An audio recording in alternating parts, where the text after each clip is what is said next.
Types of matrices. सो पहला type of matrix जो है वो है रो मैट्रिक्स। हम पहले पढ़ते हैं फर्स्ट टाइप जिसमें है रो मैट्रिक्स। रो मैट्रिक्स क्या है कि एक ऐसा मैट्रिक्स जिसमें सिर्फ और सिर्फ एक ही रो हो लेकिन जितने भी कॉलम्स हो लाइक n कॉलम्स हो लेकिन रो एक ही होना चाहिए। In other words row matrix का जो ऑर्डर है वो हमेशा होना चाहिए 1 by anything any number of columns. ठीक है, 1 बाय n इसका ऑर्डर होगा। n means anything. अच्छा, यहाँ पे ये भी हो सकता है कि फॉर एग्जाम्पल 1 बाय 2 हो, 1 बाय 1 हो, 1 बाय 3 हो। n could be anything. So suppose करें, मैं एक एग्जांपल ले रहा हूँ। लेट सपोज हमारे पास है एक मैट्रिक्स A जो कि है 2 3 9 7। अब इस मैट्रिक्स को अगर हम देख लें तो हमारे पास इस मैट्रिक्स में जो है कितने रोज है, सिर्फ और सिर्फ एक ही रो है। तो 1 बाय इसमें कॉलम्स कितने हैं, अगर हम इसमें कॉलम चेक करें तो first column, second column, third column, fourth column. ठीक है, तो इसमें कितने कॉलम्स है, 4। यहाँ पे n कितना है, 4। n is equal to 4। So एक ऐसा मैट्रिक्स जिसमें सिर्फ और सिर्फ एक ही रो हो लेकिन उसके अलावा जितने भी नंबर ऑफ कॉलम्स हो उसका फर्क नहीं पड़ता, लेकिन रो एक हो तो उसको हम कहते हैं रो मैट्रिक्स। Row matrix. अच्छा, लेट सपोज एक मैट्रिक्स में एक एग्जांपल और दे रहा हूँ। लेट सपोज हमारे पास एक मैट्रिक्स है 3। अब इस मैट्रिक्स को अगर हम देख रहे तो इसमें हमारे पास एक रो है और एक कॉलम है। इसका ऑर्डर क्या है, 1 बाय 1। हमारा कंडीशन रो मैट्रिक्स के लिए क्या था कि उसमें सिर्फ और सिर्फ एक रो होना चाहिए। तो चूंकि ये उस कंडीशन को फुलफिल कर रहा है तो इसलिए मैं कहूंगा कि matrix B is a row matrix. Matrix B क्या है, एक रो मैट्रिक्स है। ठीक है, अच्छा जी। अब आगे चलते हैं। दूसरा टाइप जो है वो है column matrix. Column matrix. Column matrix क्या है, एक ऐसा मैट्रिक्स जिस तरह रो मैट्रिक्स में सिर्फ और सिर्फ एक ही रो होना चाहिए था, यहाँ पे ये है कि सिर्फ और सिर्फ एक ही कॉलम हो।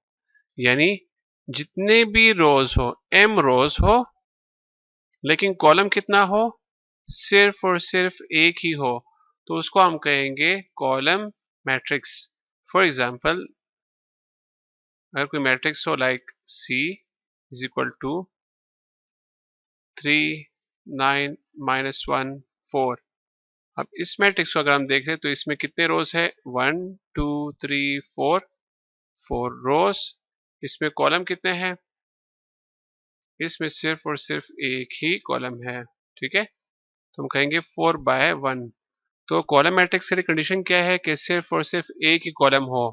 तो चूंकि यहाँ पे सिर्फ एक ही कॉलम है, उस कंडीशन को सेटिस्फाई कर रहा है, तो हम कह सकते हैं कि C is a column matrix. ठीक है, इसी तरह अगर एक मैट्रिक्स हो, let suppose M, capital M, और उसमें हो 3।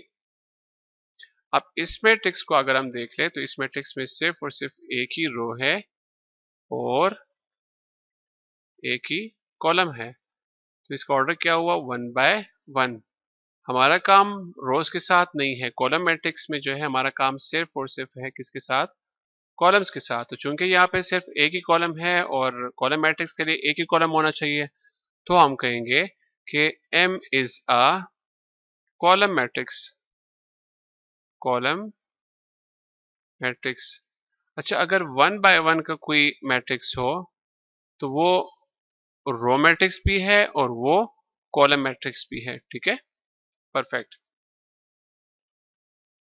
अगला टाइप ऑफ मैट्रिक्स जो है वो है रेक्टेंगुलर मैट्रिक्स। रेक्टेंगुलर मैट्रिक्स में क्या है कि इसमें जो मैट्रिक्स की शेप है वो एक रेक्टेंगुलर शेप बनती है। फॉर एग्जांपल, अगर हम रेक्टेंगुलर को देखेंगे तो वो कुछ इस तरह की शेप होगी।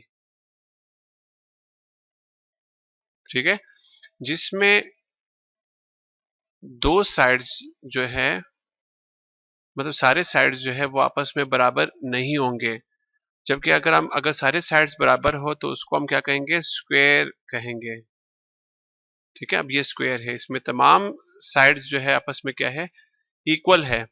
जबकि यहाँ पे क्या है कि ये वाले साइड जो है वो इस साइड की इक्वल नहीं है। ठीक है, तो इस चीज को हम कहते हैं रेक्टेंगुलर। तो अगर मैट्रिक्स की शेप कुछ इस तरह बन रही हो तो हम उसको कहेंगे रेक्टेंगुलर मैट्रिक्स। इन अदर वर्ड्स, अगर हम टेक्निकल लफ्जों में बात कर ले, मैथमेटिक्स के जुबान में बात कर ले, तो हम कहेंगे कि रेक्टेंगुलर मैट्रिक्स वो मैट्रिक्स है जिसमें नंबर ऑफ रोज और नंबर ऑफ कॉलम आपस में बराबर ना हो। यानी व्हेन, जब उसमें क्या हो कि नंबर ऑफ रोज को हम जाहिर करते हैं m से और नंबर ऑफ कॉलम्स को हम जाहिर करते हैं, रिप्रेजेंट करते हैं n से। तो अगर m और n बराबर ना हो तो उसे हम कहते हैं रेक्टेंगुलर मैट्रिक्स। इन अदर वर्ड्स, एक ऐसा मैट्रिक्स जिसमें नंबर ऑफ रोज इक्वल ना हो नंबर ऑफ कॉलम्स के, उसे हम कहेंगे क्या चीज, रेक्टेंगुलर मैट्रिक्स कहेंगे। ठीक है, फॉर एग्जाम्पल हम कहेंगे कि लेट्स सपोज एक मैट्रिक्स है ए, कैपिटल ए। अब उसके एलिमेंट्स हैं 2 3 9 7 4 1। अब इस मैट्रिक्स में अगर हम नंबर ऑफ रोज देख ले, कितने रोज है, 1 2 2 रोज। कॉलम कितने हैं इसमें, 1 2 3 3 कॉलम्स है, तो हम कहेंगे 2/3। अब चूंकि नंबर ऑफ रोज और नंबर ऑफ कॉलम्स आपस में इक्वल नहीं है, इसलिए हम कहेंगे कि matrix A is a rectangular matrix. क्या है, रेक्टेंगुलर मैट्रिक्स। ठीक है, या ये इस तरह भी हो सकता है। लेट्स सपोज एक दूसरा मैट्रिक्स है बी और वो कुछ इस तरह हो 2 3 9 7। इसमें अगर हम देख ले तो हम इसमें टोटल कितने रोज है, 1 2 3 4 4 रोज। कॉलम इसमें कितने हैं, सिर्फ एक ही कॉलम है। ठीक है, तो हम कहेंगे कि चूंकि इसका ऑर्डर है 4/1, यानी 4 रोज 1 कॉलम, तो चूंकि इसकी जो नंबर ऑफ रोज है और नंबर ऑफ कॉलम है वो आपस में इक्वल नहीं है, तो हम कहेंगे कि matrix B is a rectangular matrix. ठीक है,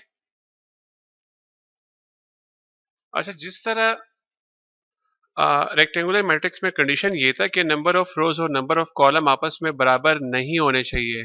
ठीक है, number of rose and number of column जो है आपस में बराबर नहीं होने चाहिए, तो उसको रेक्टेंगुलर मैट्रिक्स कहते हैं। इसके बरक्स, अगर नंबर ऑफ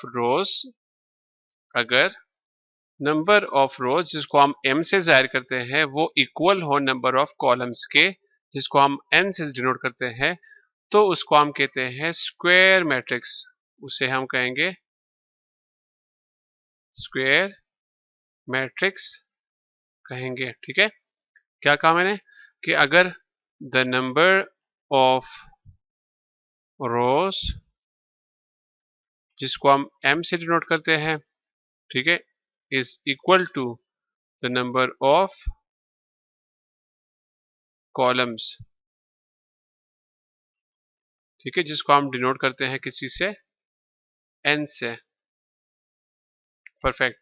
सो क्या हो सकता है, मैं एग्जांपल दे रहा हूं। लेट्स सपोज एक मैट्रिक्स है ए और उसका जो ऑर्डर है वो कुछ इस तरह हो 2 3 9 7। अब यहाँ पे अगर हम देख ले तो इस मैट्रिक्स का ऑर्डर क्या है, फर्स्ट रो सेकेंड रो। इसमें टोटल कितने रोज है, 2। अच्छा, इसमें टोटल कॉलम्स कितने हैं, first column second column. Total column कितने हो गए, सिर्फ 2। तो हम कहेंगे कि इस मैट्रिक्स का जो ऑर्डर है वो, चूंकि नंबर ऑफ रोज और नंबर ऑफ कॉलम आपस में बराबर है, तो हम इसको क्या कहेंगे, स्क्वायर मैट्रिक्स कहेंगे, ठीक है। मैट्रिक्स ए जो है वो क्या है, एक स्क्वायर मैट्रिक्स कहलाएगा, ठीक है। इसके अलावा सपोज कर ले अगर कोई मैट्रिक्स है उसका वो कुछ इस तरह हो, let's suppose b is equal to 9। अब इस मैट्रिक्स का सिर्फ एक ही रो है, एक ही कॉलम है, चूंकि ऑर्डर इसका 1 बाय 1 है, लेकिन हमें इससे कोई सरोकार नहीं है। हमें तो सिर्फ ये चाहिए कि जो नंबर ऑफ रोज और नंबर ऑफ कॉलम है उनको आपस में इक्वल होना चाहिए। तो चूंकि मैट्रिक्स बी के नंबर ऑफ रोज और नंबर ऑफ कॉलम आपस में बराबर है, तो हम कहेंगे कि matrix B is a square matrix, ठीक है। गुड। अच्छा, एक और टाइप ऑफ मैट्रिक्स है जिसको कहते हैं नल या जीरो मैट्रिक्स। नल, ठीक है, या जीरो मैट्रिक्स। जिस तरह नाम इससे जाहिर है कि zero matrix, so zero matrix एक ऐसा मैट्रिक्स है जिसके तमाम एलिमेंट्स जो है वो इक्वल टू जीरो हो, वो सारे जीरो हो। फॉर एग्जांपल एक मैट्रिक्स है ओ, वो इक्वल है 0 0 0 0।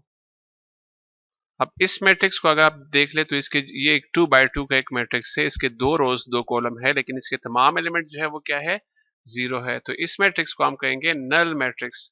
नल मैट्रिक्स को हम हमेशा कैपिटल ओ से डिनोट करते हैं। तो अगर फॉर एग्जांपल मैं कहीं लिखता हूं कि ओ 4/1, ओ 4/1 का मतलब ये है कि ये एक नल मैट्रिक्स है जिसकी डायमेंशन क्या है, 4/1। सो हम क्या कहेंगे कि दिस शुड बी 0 0 0 0। एक ऐसा मैट्रिक्स है जिसके 4 रोज है, ठीक है, और एक ही कॉलम है, ठीक है। तो हमें ये पता होना चाहिए, ठीक है। सो नल मैट्रिक्स जो है वो स्क्वायर भी हो सकता है, रेक्टेंगुलर भी हो सकता है, वो कॉलम मैट्रिक्स भी हो सकता है, वो एक रो मैट्रिक्स भी हो सकता है। फॉर एग्जांपल लाइक अगर मैं लिखता हूँ 1/3, तो इसका मतलब ये होगा कि एक ही रो है लेकिन 3 कॉलम्स है, एक ही रो लेकिन 3 कॉलम्स है, ठीक है। इस तरह अब देखो ये एक रो मैट्रिक्स भी है, ठीक है, और ये एक नल मैट्रिक्स भी है, ठीक है। परफेक्ट।